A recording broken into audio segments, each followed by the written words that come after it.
தேவனுடைய நாமம் மகிமைப்படுவதாக. இன்றைய நாளிலும் சகரியா 8ஆம் அதிகாரம் 15ஆம் வசனம்.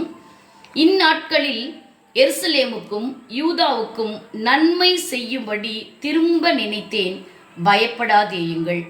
இந்த வசனத்திலே வாசிக்கும் பொழுது எருசலேமுக்கும் யூதாவுக்கும் நன்மை செய்யும்படி திரும்பவும் நினைத்தேன், ஆகவே பயப்படாதேயுங்கள் என்று யார் சொல்லுகிறது என்றால் 14ஆம் வசனத்தை வாசிக்கும் பொழுது சேனைகளின் கர்த்தர் சொல்லுகிறது என்னவென்றால், சேனைகளின் கர்த்தராகிய நாம் ஆராதிக்கிற கர்த்தர் சொல்லுகிறார், உங்கள் பிதாக்கள் எனக்கு கோபமூட்டின போது நான் உங்களை தண்டிக்க நினைத்து மனம் மாறாமல் இருந்தது போல இப்பொழுது நன்மை செய்யும்படி நினைத்திருக்கிறேன்.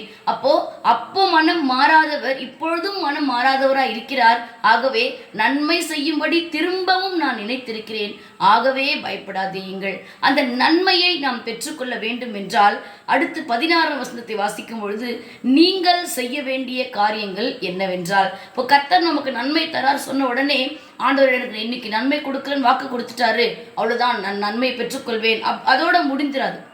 அடுத்த வரியே என்ன சொல்லப்பட்டிருக்கு, அந்த நன்மையை பெற்றுக்கொள்ள வேண்டும் என்றால் நீங்கள் என்ன செய்ய வேண்டும்? முதலாவது, அவனவன் பிறனோடே உண்மையை பேசுங்கள். இரண்டாவது, உங்கள் வாசல்களில் சத்தியத்துக்கும் சமாதானத்துக்கும் ஏற்க நியாயம் தீருங்கள். மூன்றாவது, ஒருவனும் பிறனுக்கு விரோதமாய் தன் இருதயத்தில் தீங்கு நினையாமலும். நான்காவது, பொய்யானையின் மேல் பிரியப்படாமலும் இருங்கள்.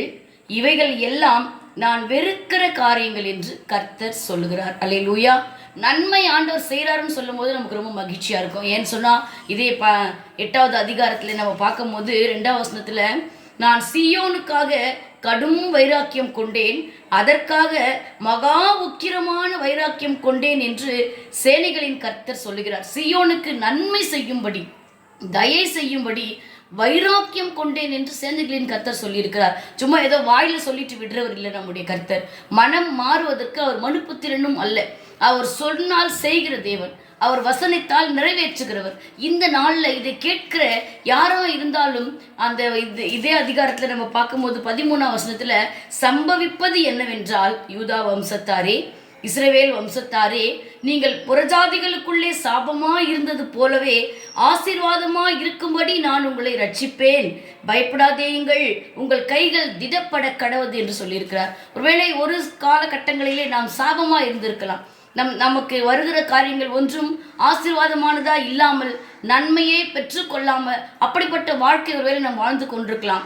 நான் இன்றைக்கு கர்த்தர் சொல்றார், நீ எப்படி ஒரு சாபமாய் எண்ணப்பட்டாயோ அதை போலவே இப்பொழுது ஆசீர்வாதமாய் இருக்கும்படிக்கு நான் உன்னை ரட்சிப்பேன், ஆகவே பயப்படாதே. ஆசீர்வாதமாக இருக்கும்படி ரட்சிப்பேன், பயப்படாதே. நன்மை செய்யும்படி வைராக்கியம் கொண்டிருக்கிறேன், பயப்படாதே. இந்த காரியங்களை நாம் பெற்றுக்கொள்ள வேண்டும் என்றால் கர்த்தர் வெறுக்கிற இந்த 4 காரியங்கள், பிறரோட உண்மையை பேசுகிறவர்களாய், நம்முடைய வாசல்ல அநியாயம் இல்லாமல் நீதியாய் சத்தியத்தை நாம் நீதியோடு செய்கிறவர்களாய், அடுத்ததாக நம்ம பார்க்கும்போது பிறனுக்கு விரோதமாக இருதயத்தில் கூட தீங்கு நினையாம பொய்யானையின் மேலே பிரியப்படாம நம்ம இருக்கும் பொழுது நிச்சயமாய் கர்த்தர் நாம் ஆசீர்வாதமாய் இருக்கும்படி ரட்சிப்பார், நமக்கு நன்மை செய்யும்படி அவர் வைராக்கியம் கொண்டிருக்கிறார். ஆகவே பயப்படாதேயுங்கள். நாம் ஜெபிக்கலாம். எங்களை நேசிக்கிறதான எங்கள் அன்பின் பரமபிதாவே, இதோ சீயோனுக்காக கடும் வைராக்கியம் கொண்டேன் என்று சேனைகளின் கர்த்தர் சொல்லியிருக்கிறீர். இந்த நாளில் இதை கேட்கிற உம்முடைய பிள்ளைகள் சாபமாய் இருந்தது போல் ஆசீர்வாதமாய் இருக்கும்படி ரட்சிக்கிறவராய், நன்மை செய்யும்படி அவர்களுக்கு நீ திரும்ப நினைக்கிறவராய் இன்றைக்கு எங்களுக்காய் வைராக்கியம் கொண்டிருக்கிறீர்.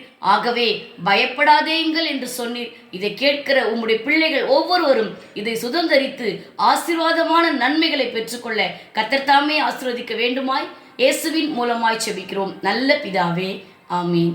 கர்த்தர் தாமே உங்களை ஆசீர்வதிப்பாராக. ஆமீன்.